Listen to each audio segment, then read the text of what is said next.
Radhe Radhe everyone. आज की video में हम जानेंगे कि निर्जला एकादशी के दिन हम जल का दान कैसे करते हैं, घड़े का दान कैसे करते हैं और बहुत ही सरल तरीके से हम पूजा कैसे कर सकते हैं। तो देखिए, निर्जला एकादशी आने वाली है। 6 जून और 7 जून दोनों दिन निर्जला एकादशी मनाई जा रही है। तो आप अपने यहाँ पर देख लीजिएगा, आपके यहाँ पर जिस दिन भी व्रत किया जाए आप उस दिन व्रत कर सकते हैं। अगर व्रत ना करें तो भी इस दिन आप जल का दान जरूर कीजिएगा। तो देखिए, निर्जला एकादशी के दिन सुबह सुबह स्नान आदि करने के बाद हम क्या करेंगे, एक कोरा घड़ा लेंगे। नया घड़ा हमें लेना है, घड़े को हम जल से भर लेंगे। अब हमें पूजन करना है, तो आप चाहें तो अपने घर के मंदिर में ही पूजा कर सकते हैं, या फिर आप अलग से भी घड़े को रखकर अपनी किचन में या जहाँ पर भी साफ सुथरी जगह हो वहाँ पर आप पूजन कर सकते हैं। तो यहाँ पर देखिए, घड़े का पूजन हम करेंगे। तो सुबह जब मैं घर में पूजा करूंगी उसी टाइम पे मैं मंदिर में ही ये अपना घड़ा रख लूंगी। इसको मैंने जल से भर लिया है और अब हम पूजन करेंगे। अगर आप घड़े का दान नहीं कर सकते हैं तो कोई बात नहीं, आप शरबत बना लीजिए, जल ले लीजिए, जल का दान कर दीजिए। मतलब मेन इसमें जल का दान करना है। और पूजा आप घर में कहीं पर भी साफ सुथरी जगह पे कर सकते हैं। तो मैं मंदिर में ही ये पूजा करूंगी और सुबह के समय ही हम ये पूजा कर लेंगे। तो सुबह जब आप घर के मंदिर में दिया जलाएंगे, उसी दिए से आप घड़े का पूजन कर लीजिएगा। तो देखिए, जल से भरा हुआ घड़ा हमने ले लिया है।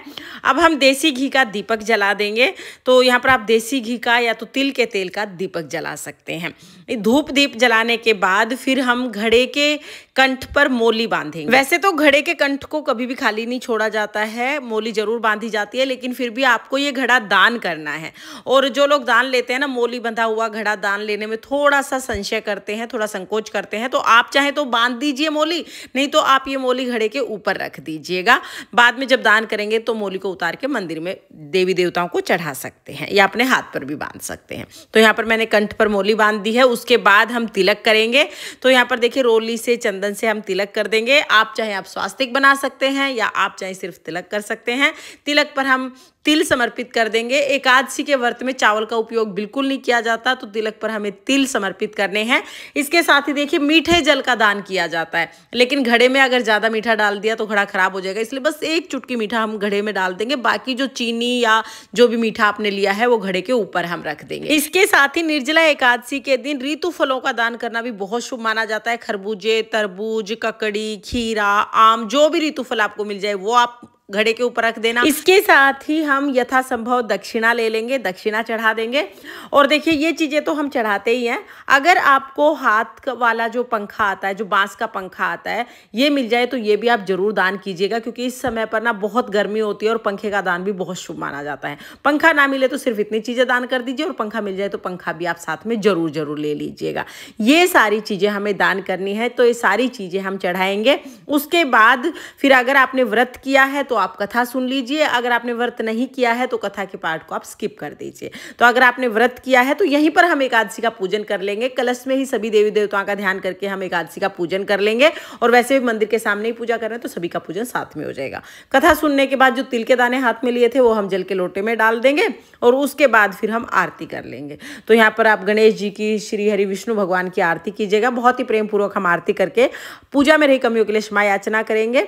और उसके बाद हम अपने हाथ में थोड़ा सा जल लेकर जो हमने घड़ा लिया है उसके ऊपर से 2 बार वार कर हाथ जोड़ लेंगे। तो इस तरह से हम सारी चीजों को मिनस देंगे। देखिए, दान हमेशा मिनस के ही किया जाता है। तो पहले मिनस देंगे, उसके बाद जो कथा सुना हुआ जल है वो सूर्य देवता को अर्घ दे देंगे। और जो घड़ा हमने लिया है ये हम एकादशी के दिन ही दान करेंगे। जब आप पूजा करें उसके बाद ही हमें ये दान कर देना है। अगर उस समय दान ना कर पाए तो एकादशी के दिन शाम तक किसी भी समय आप इस घड़े को दान कर दीजिएगा।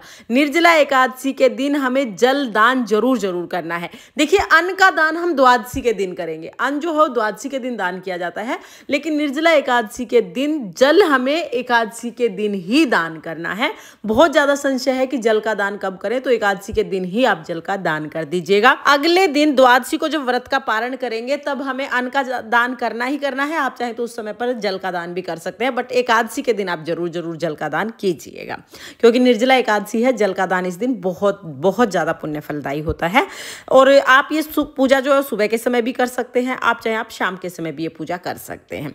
तो सुबह अगर आपने व्रत किया है तो सुबह पूजा कर लीजिएगा, अति उत्तम रहेगा। तो फ्रेंड्स, ये थी निर्जला एकादशी की बहुत सरल विधि। कैसी लगी कमेंट करके जरूर बताना। जय श्री कृष्णा, राधे राधे।